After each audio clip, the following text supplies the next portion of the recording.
Welcome, everyone, to We Are Endurance webinar series. I am really excited today to introduce to you Scott Tucker, who is the CEO of Vimazi, which is a relatively new brand of sneaker that I was introduced to, I guess, about 2 years ago. And I absolutely love these sneakers. So I'm really excited to have Scott with us to talk about some of the science behind the sneakers and all of that. So before we get started, could you tell us a little bit, Scott, about yourself and your background, and also about the creation of Vimazi? Like, how did that even come about? All right. Well, nice to be here, Hillary. Thank you for inviting me. And I have been in the shoe biz. I guess, I'm called a shoe dog because I've been making shoes and selling them. I've been a shoe salesman for about 30 years. And I got started back in the 90s in this industry, working with a little outdoor brand at the time that became a trail running brand called Montrail, and out of Seattle. And that was basically a startup, and we got that going. So I kind of learned the mechanics of making shoes and running shoes, really trial by fire, um, going to the factories in Asia and in Italy, and being taught by the craftsmen who did it, and just to learn sort of all of those kinds of basic things. And so that was a good start on it. I have always been athletic and competitive, and started doing triathlons at a young age. I actually did my first triathlon in uh, 1979, I think. Oh, that was really early. Yeah, I know. We were inspired by the Hawaiian Ironman thing, and there actually weren't any organized triathlons at the time. We had to make our own. But so I've been active doing that, and I got back into it again in the um, early aughts, and started training for Ironman, and qualified for Kona, and went and kind of had that thing, and have been into marathoning and so forth. So anyways, I've got this kind of athletic perspective, as well as the shoe side, the shoe making thing, and understanding the material science component to that. And a few years ago, I just had this harebrained idea that I might be able to do a better job at make engineering a shoe by uh, figuring out exactly what the forces are that you exert when you're running, because it seemed obvious to me, although nobody had really done the math and engineering on it, that there was going to be a big difference between what happened in the heel and the forefoot, and that it would probably change depending on who you were and how fast you ran and so forth. And so I just did a deep dive on how I'm going to figure this out, and I solved that um, particularly thorny problem, and had this idea that, like, oh, okay, well, then we could definitely engineer something to do what? We could engineer a shoe that could do a better job of absorbing that impact shock, because, like, that's one of the main things we want to have out of a shoe. And at the same time, improve the stability problem. And, if you think back a few years, we used to categorize all our shoes based on stability. I mean, you'd have your, cushion and moderate, and, um, motion control, and that sort of thing, like, because that's a big deal. That sort of lateral control and trying to mitigate like overpronation and so forth. So I had this idea we could do both in a shoe, do it better than current um, technology, if you will, just the way that shoes have been put together. Um, and that was the main idea. It was like how to bring this, to market, and I ended up deciding that the best way to bring it to market was just to start my own company. Which is its own harebrained idea, by the way. I don't recommend it, but I did anyways, and here we are with with a line of shoes, and we're making a go of it. But just to sort of summarize, the the reason for it all, and what does the product promise as a benefit to the wearers is those two things, is that you're going to get more shock absorption because we can engineer the foam densities to be appropriate to the heel force and that shock, and better stability, sort of your lateral twisting thing, because we can engineer the forefoot to have the right density so that it doesn't contribute to any kind of overpronation. And that was like kind of a simple way to do it, but to get the densities right, you had to go through this whole ordeal of figuring out the mathematical equations and to actually engineer it. And so I can just show you, like here's a midsole of a Vimazi midsole, and inside is it's a fairly straightforward kind of construction. Okay, you got to be practical when you're making things in mass production.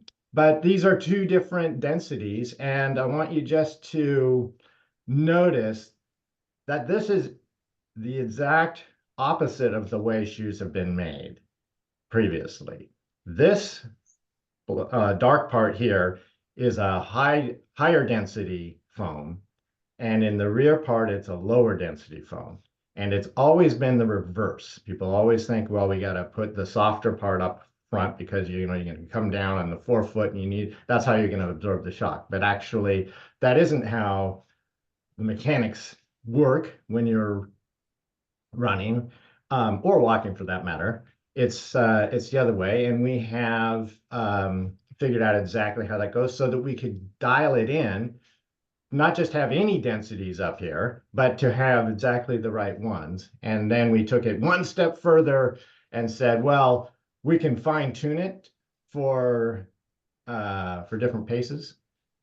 Because if you really want to, eke out every last bit of advantage there in terms of that, shock absorption and stability, you're going to want to pay attention to how the forces change as change your running pace. And so we were able to do that too. So talk a bit more about that, because I think when I first met you, you had different sneaker paces lined up. Mm-hmm. Are you still doing that, or can you talk a little bit about that? Yeah, yeah. Well, so yes, I mean we do have that. We have fine-tuned it across the board. What we discovered in terms of market realities is that it's a long, skinny tail as you get going faster in terms of consumers out there for the product, and like almost everybody is going to be grouped around like two shoes, basically, Mm-hmm, in terms of how we've categorized them. And so mm-hmm. we have started to focus on that area uh, and that helps us clarify the messaging in terms of explaining what's going on. Because instead of getting distracted with people worrying about which pace they're running at and so forth, we can just focus in and say, you need to have this kind of construction, no matter who you are. And then you can just put it into broad groups. Like, are you training, like kind of easy, or is it like a what, a higher intensity day? Right. And with those two basic things, you're going to get like 99% of all the benefit out of it. And that's a much easier thing. And it also helps us kind of focus people's attention on when would you like be choosing this to be like, look, this is going to be most beneficial to you over the long term when you are training, right? We don't, well, I don't know about you guys, but I didn't actually end up racing all of that frequently. Certainly not Ironmans. But I did a lot of running during training and so forth, and staying as healthy and recovering as quickly as possible and so forth was like the most important thing. And so wearing the shoes for training all the time is the best way to help yourself in that regard. So that's how we have kind of positioned it now vis-a-vis the other competitors, and that's an important thing. How do we position the brand? Because obviously, like there's just gazillions of brands and choices out there, and we want to make it really obvious, how it stacks up, and why. And so when we're talking about putting in the miles day after day and training, um, then this kind of construction is, different from everything else. Almost everything else is a single density. And if it's a dual density, it's got more uh, firm densities in the heel area. So it's actually kind of going in the other direction from what we determined was the best way to design the shoe. So we can just position ourselves against, shoes being like you've got your single density shoes, basically, or you've got this dual density and tuned approach. And because we're not just, we don't just have peg legs, it's not, our foot is this more complicated thing.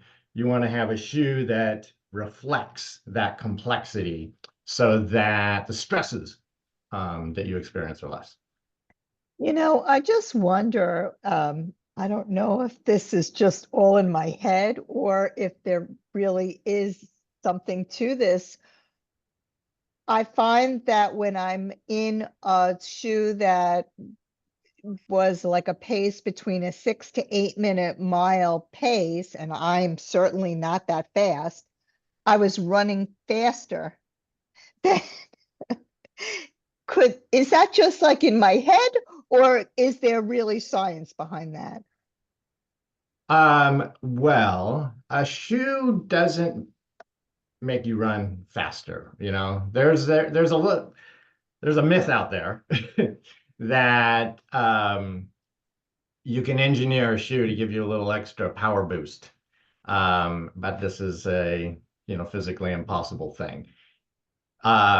What it can do is absorb some shock and then reduce the stress on your body. Um, so if you feel like you're running faster, and even if your watch tells you that you are, it's you doing it. Um, It's kind of like the placebo effect, right? hey, you know what? I love placebo effect. Absolutely. Talk to us about testing. What kind of testing do you do with Vimazi sneakers that undergo, to ensure quality and performance? Okay, so I think it's important to clarify what goes on in testing when it comes to shoes. So you've got the whole sort of like manufacturing side, for quality control, that happens in the lab, if you will, materials, Hmm. and that process. So that's ongoing, and we actually had to invent a new kind of test because we are very concerned about exactly what the densities are.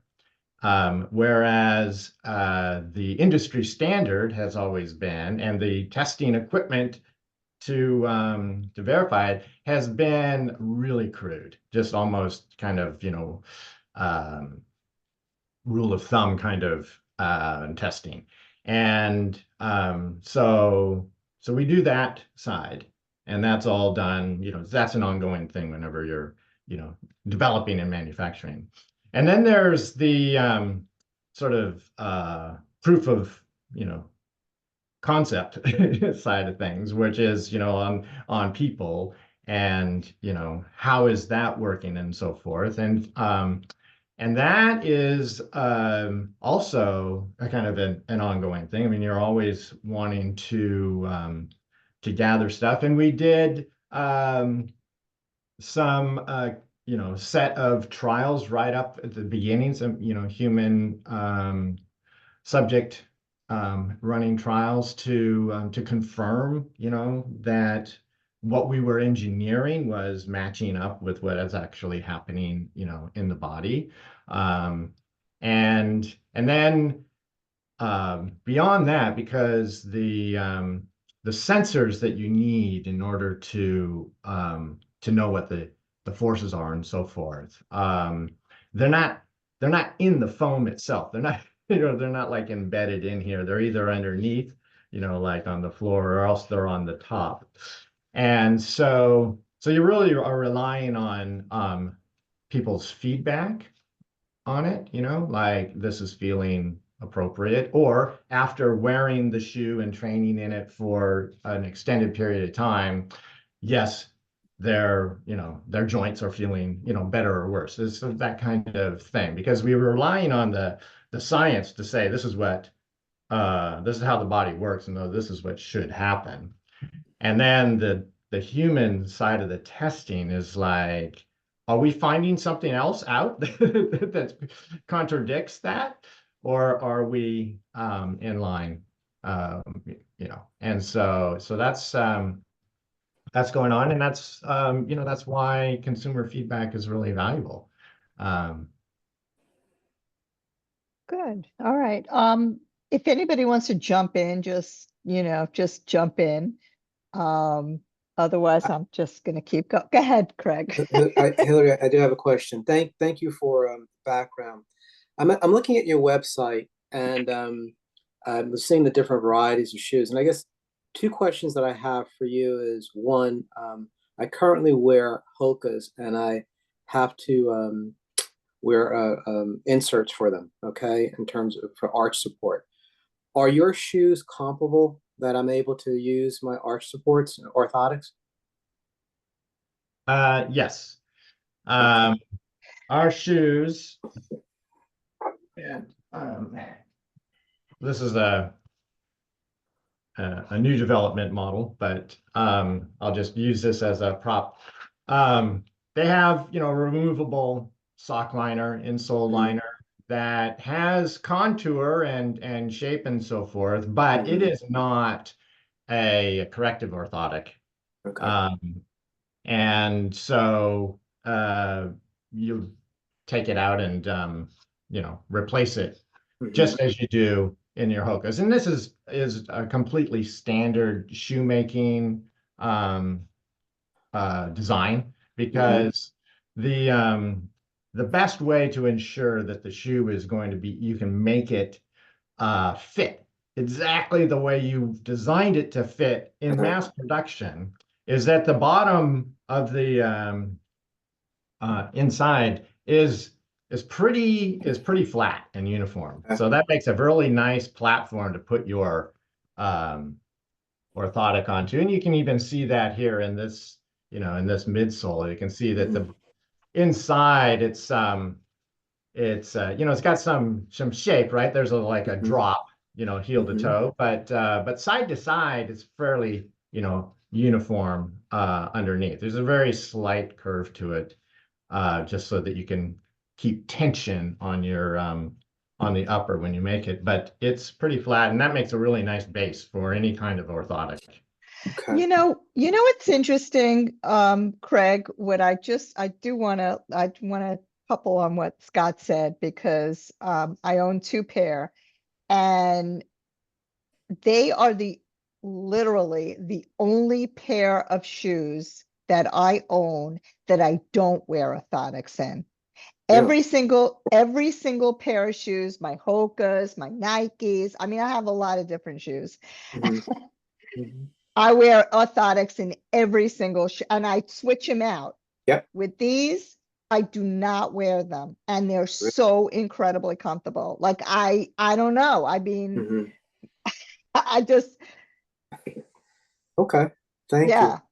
You know, uh I know that there's just like, tons of opinions and, and there's a long history in shoemaking and um health and podiatry and so forth. Um but one of the things that got confusing over the past couple of decades was kind of the role of an orthotic versus the role of the shoe. And there was a time there when shoes were promoted as kind of being your corrective solution. Hmm. Um, and that just never really even made sense because everybody's problem is individual, right? So in the world are you going to manufacture a mass product that's going to meet individuals, issues in either in the morphology of their feet or whatever kinds of things that they have, which is why a custom orthotic, where a doctor is making adjustments, just like you would with contact lenses, um, that would be, if you need correction, that's what you would do it. And so the role of the shoe is to try to just create this really stable, neutral platform to run on, and so that it doesn't, change things. But if you need to have it changed, then you would, put your orthotic in there. Thank you. And then my second question is from a sizing perspective, because again, the way shoes are designed, the different brands, some run true to size, some run really small. Um, how does your shoe compare? For example, I wear a size 9 in a Hoka's, and I'm thinking about buying your shoes because they look really fascinating. How would I think about sizing? Is it true to size? Is it smaller? Give me a sense around that, please. Yeah. One of the biggest headaches I think for any shoe manufacturer is like Uh-huh. keeping really great consistency in terms of their sizing, because there's so many things that actually go into what you perceive as your fit to it. Mm-hmm. Um, and it mostly boils down to how does it feel around your toes? Mm-hmm. Because any kind of impingement on your toes, and you're going to be saying, it's too small. Like, Mm-hmm. come on. And so you can have what we call the stick length, inside the shoe could be exactly the same in between some different shoes, but your perception of how they fit might be completely different, just based on the materials and how stretchy or non-stretchy the upper is and that sort of thing. So with that little preamble, we really endeavored to have them fit true to size. Okay. Um, uh, and they are pretty similar to the way Hoka's run.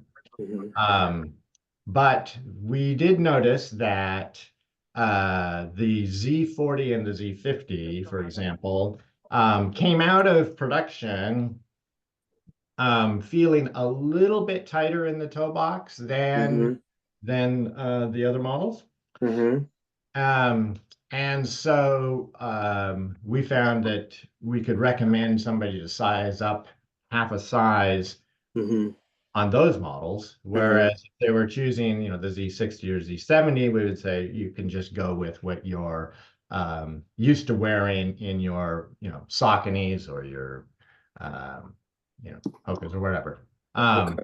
The other thing to really remember is like we don't make different widths. So this is what is called a standard D width in our shoes. Um, and you will perceive, it being wide or narrow really is based on the volume of the shoe, because the upper will kind of, it'll make it all the way around your foot somehow. It doesn't have to be what's underneath your foot to give you that perception of, having the correct width. So if you have a wider foot, and I'm saying like double or triple E kind of Yep, width, then it can also be that you want to size up a little bit, because a bigger size will give you bigger width as well. understood. And then I have one last question because I was reading the description for your different shoes for the 40s, 50s, 60s. So for me, I would say I'm probably a beginner runner. I'm one of those seasonals. I'll run for the summer, stop in the winter, pick it back up. So I really don't have a consistency. And to say that I'm running for speed is not me, but I'm more focused on the cardio aspect of it. Yeah. What shoes would you recommend for, I would say, an entry level runner who's really getting back into running and learning how to run again? Yeah, right. The Z60 is really the go-to Vimazi shoe. Mm-hmm. Um, and uh, well, I had a surgery recently, so I haven't been running, but when I was running regularly, that was my main training shoe. Okay. Um, and just to give you perspective, my training runs, with this includes hills and everything like that, would range between a, you know, 8 to 9.5 kind of minute mile. Okay. Okay. Um, but there would be plenty of times when I was, trotting along at the 10 or 11 minute mile. And that's the shoe, it just works. It feels like it's really appropriate for that. And the reason is that there's that balance between the heel and the forefoot durometers in the midsole that really was engineered for how the foot actually produces force in that pace range. Understood. Thank you. You're welcome. Hey, Scott, I had a question. So you were describing how on the construction of the shoe, you basically put the softest part of the material toward the heel and the harder part of the toe, because most people are, heel to toe runners. If you are primarily running on your toes, should you be looking for a different shoe, or do you have a shoe that's primarily focused for, toe runners? Okay, so this is a really awesome question. And bear with me because it may be just a little bit complicated to describe, but I'm just using this as my prop here. Whether you are running with a forefoot strike, or you run with a midfoot strike or a heel strike, the direction of force, and travel in your foot is always this direction, right? Towards the front. And when you are pushing off from the middle of the stride and all the way through the end, all of your weight is entirely on the forefoot. All of that force. And that force is like about 3 times what your body weight is. So the force at the heel is always less than the force in the forefoot, no matter how you strike the ground. And if you are a forefoot striker, there are very few people, unless you're sprinting, that don't touch the heel at all. And if you do run with a forefoot strike and your heel it touches very soon after your foot lands, right? So, for example, if the time on the ground was, say, 0.2 of a second, Um, the the time that your heel is like, that impact part of your of the stride is just a small fraction of that, and it happens right at the beginning. So so whether you hit with the forefoot or you hit with the heel, there's going to be impact at the heel. And if it isn't soft enough, it won't absorb any of that shock, right? If it's too hard, it'll just, your body has to absorb it, in other words. So we always, regardless of how you run, it's always going to be the case that the heel should be softer than the forefoot. Now, if you wanted to have a cushier landing when you are running on your forefoot, yes, you could make the front of the shoe softer, but this is where you run into this problem of stability.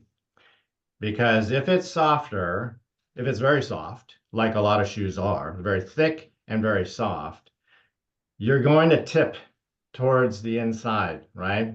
Because our feet are designed to preferentially put the pressure, at the big toe. And so you are always going to crush the foam of the shoe more on the inside. That's going to tip the platform, and that creates an additional stress. So so we don't want that. That's like a really adverse effect.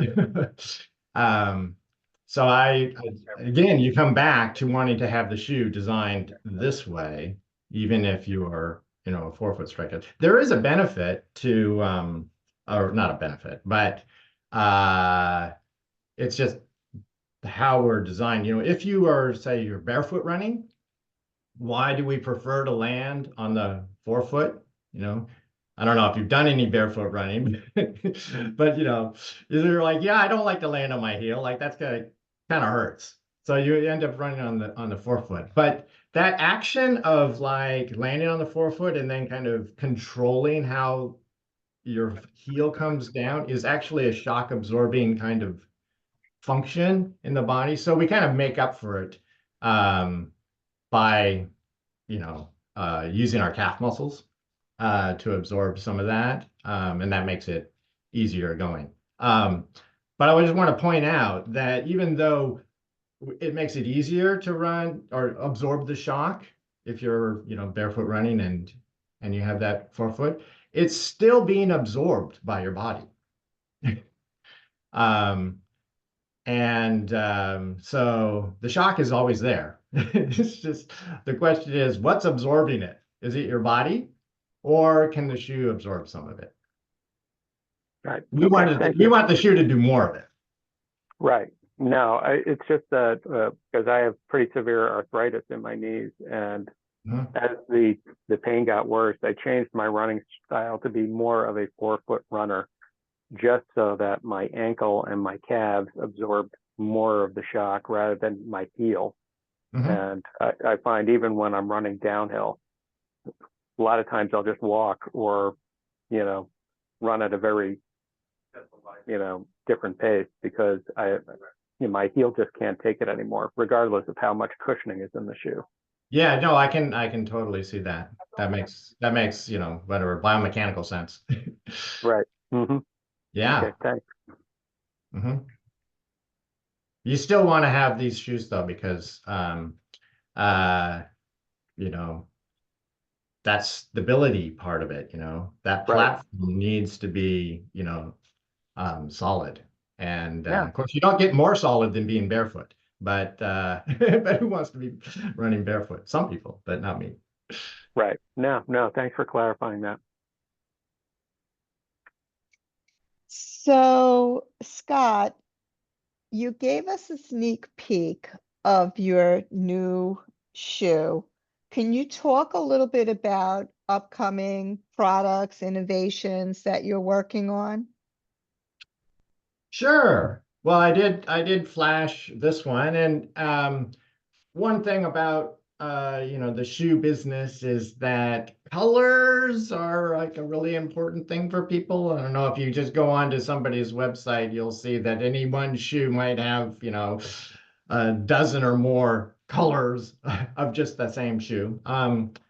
So this is not representative of what will actually come out necessarily, but this one is a new Z50, where we've just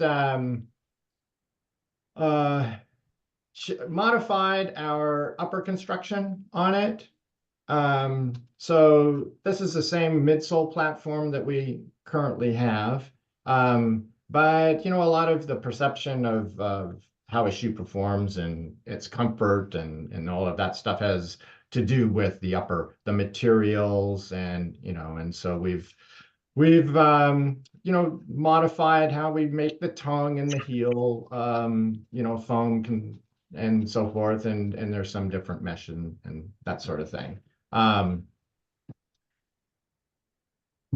This is a newer version of the Z60. Same kind of comments with respect to just updating with different kinds of meshes to make it more breathable, to pad the tongue differently, maybe resolve some of the pressure points and stuff that we've had comments on. You do your best to make every shoe that you come out with be perfect, but there's always things that that come out of the woodwork, and then you want to address them. So that's what we are doing with these new models here. So they're very much in the same genre as before, but with updates, small changes. So talk to us about your triathlon experience. Well,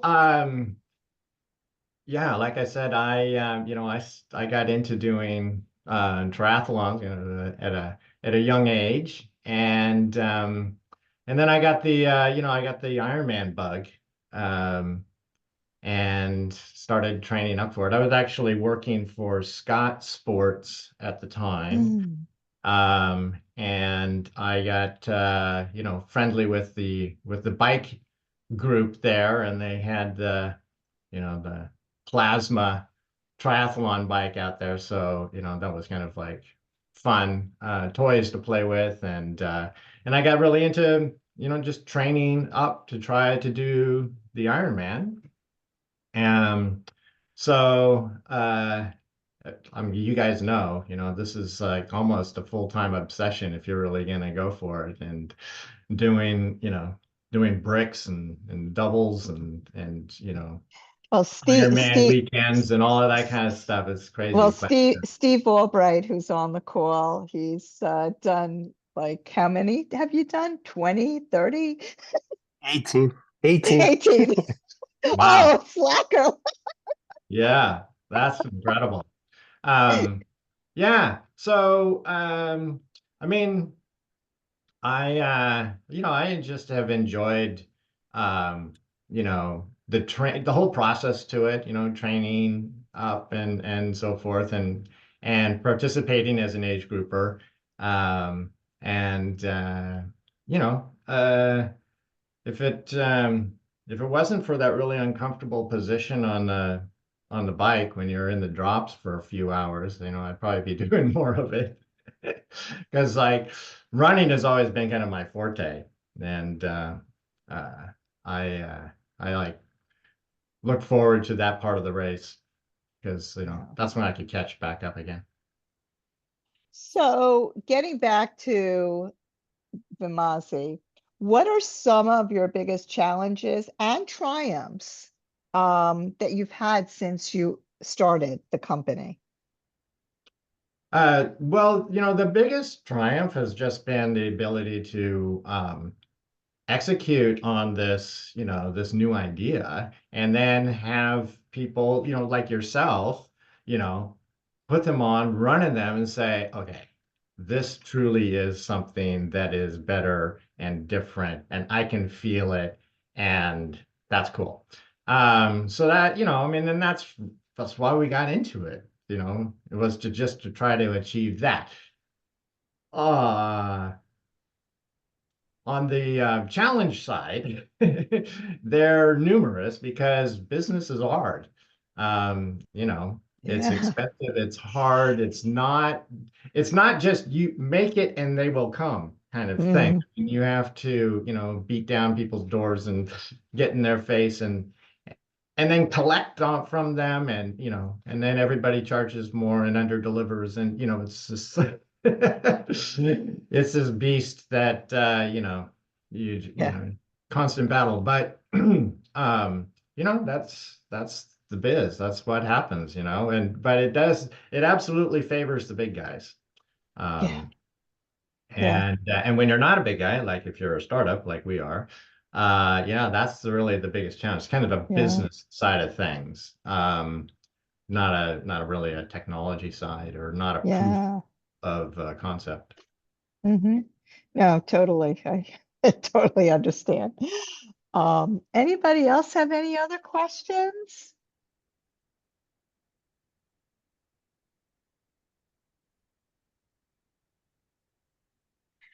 Well, if there aren't any questions, you want to share your website and information?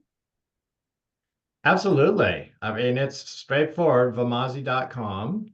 And on that, you're going to find, in addition to, you know, the product descriptions and brief technology stuff, if you dig in, if you really want to, you can dig into the blogs and those posts there. And I go deep into the science of it all. So if you're into that sort of thing, you can read up on it, and if you do and you have other questions, you should by all means you know, shoot me a line and help me or allow me to help clarify things, or you know, elaborate. Thanks. Thank you so much. We appreciate your time today. Thank Thank you. you. Thank you. Okay. Bye all. Thanks. Bye-bye. Bye bye.